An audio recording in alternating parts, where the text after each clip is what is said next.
Herkese merhaba arkadaşlar, kanalımıza hoş geldiniz. Uzak şehrin yıldızı olan Ozan Akbaba imkansız aşka inanırım ama hiç başıma gelmedi. Kanal D'nin sevilen dizisi Uzak Şehrin Yıldızı Ozan Akbaba bir yandan Bak Postacı Geliyor filminin beyaz perdede boy gösteriyor. Ünlü oyuncu hem Uzak Şehir macerası hem de yeni filmi ile ilgili çok özel açıklamalar yaptı. Kanal D'nin reytingler rekormeni dizisi Uzak Şehrin Yıldızı Ozan Akbaba Bak Postacı Geliyor filmiyle beyaz perdede boy gösteriyor. Yönetmeni Yüksel Aksu'nun babasının Osman Aksu'nun hayatını anlattığı filminde başarılı oyuncu Akbaba ile projeyi konuştuk.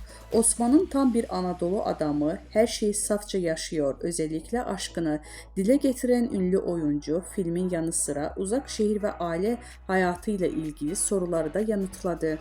Güzel bir yolculuktu. Senaryo iyiydi, ekip iyiydi, çektiğimiz şehir çok güzeldi. Senaryonun enerjisi de çok iyiydi. İmkansız aşka inanır mısınız sorusuna, filmde Osman imkansız aşkı için mücadelesini anlatıyoruz. Siz imkansız aşka inanır mısınız sorusuna, inanırım tabii ki. İmkansız aşk var.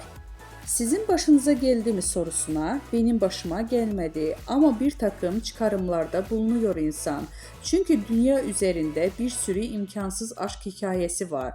Hatta bazıları çok destani ya da çok masalı.